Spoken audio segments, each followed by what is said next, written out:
19 minutes after the hour. This is Sheena Easton, and we never let the birthday of a beautiful woman pass without taking note. The singer, the actress, Sheena Easton, is 52 today.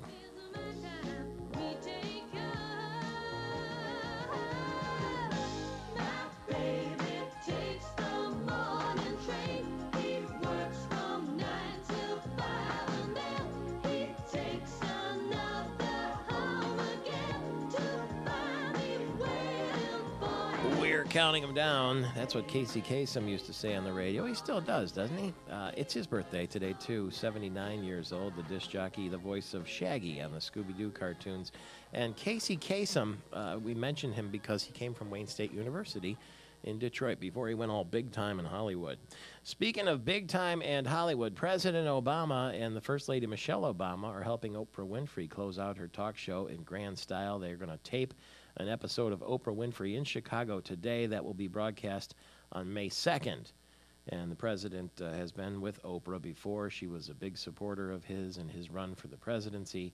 And there are a number of high-profile guests helping close out the 25th and final season of the Oprah Winfrey Show.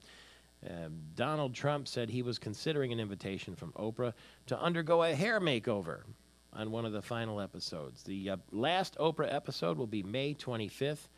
And advertisers are supposedly paying up to 7 figures to advertise on that last ever Oprah show. 12-year-old girl has pled guilty to armed robbery in Pontiac, Michigan. A 12-year-old girl. She covered her face with a black bandana and tried to hold up Country Lake Food Center with a loaded handgun. Somebody wrestled her to the floor and disarmed her. One of the employees did, and now she's going to undergo psychological testing. She said she tried to rob the store to get money to help her mother make the mortgage payment, but we talked with the Oakland County Sheriff Mike Bouchard a couple of days ago, and he said that wasn't necessarily true. It was a little spin. The United Auto Workers Union is looking at the possibility of holding contract talks with GM, Ford, and Chrysler all at the same time this year. In the past, you probably know, the UAW picked one of the automakers to use for the best contract, and then they based the other ones on that.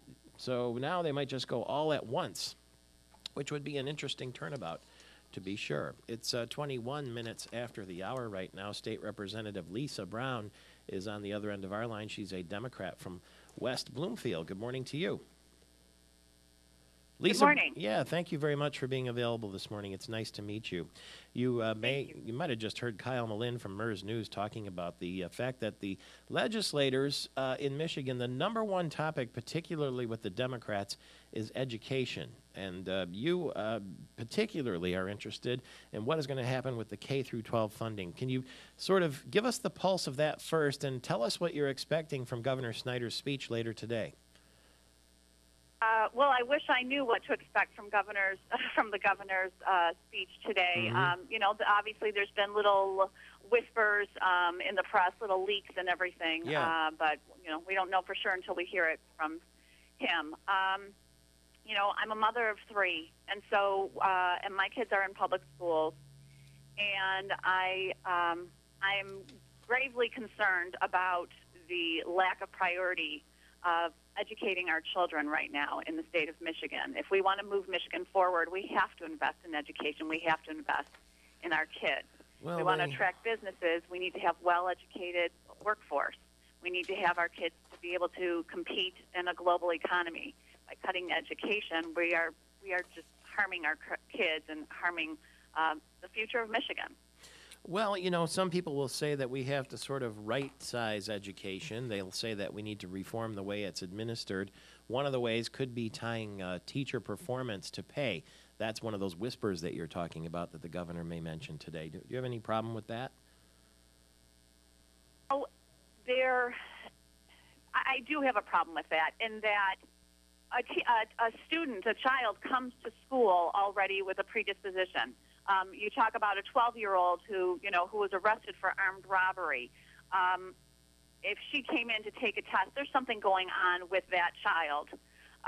That her performance, and if you're going to judge a teacher's performance on a student's performance, you have to look at where that student is also coming from. Mm-hmm. So I'm concerned with how we're going to judge a teacher's performance. Chuck Moss, the state representative, well, your neighbor, I guess, sort of, from Birmingham Yes, there, yes. appropriations chair, said yesterday that, that the education system in Michigan's like the auto industry. It seemed to me that they have to sort of downsize the benefits, downsize the pay, maybe downsize some of the teachers in order to right-size the education system. Do you take issue with that? With that, and mainly because, respectfully, Representative Moss also says there's no money for our schools right now, and that's why we need to look at that, and that's not true. There is money in our school aid fund, and I believe that that money should be going to our schools. The way that our kids learn today isn't the way that we learned, that I learned. I don't know how old you are, but it's not the way that I learned when I was in school. They learn different things now. They're on computers. Mm-hmm. When I was in school, I learned how to type in high school, but now the kids are learning how to keyboard in elementary school. It's a different world. There's different technology. Our children are learning differently, and with these proposed cuts that the governor has proposed, as I said, I have 3 children. What it means to me is my youngest son will not be getting the same quality education as my oldest son. And that is a step backwards for Michigan. Okay, we'll see what happens later today, and we appreciate you taking the call so early this morning, Lisa Brown. Travel safely back and forth to the Capitol, and listen to us on 1240 a.m. when you're making your way in the morning. Absolutely. Thank you, Michael. All the best to Lisa Brown, a Democrat from West Bloomfield. The Senate Democratic leader, Gretchen Whitmer, will join us later in this program as well. It's 26 after the hour. Michael Patrick Shields.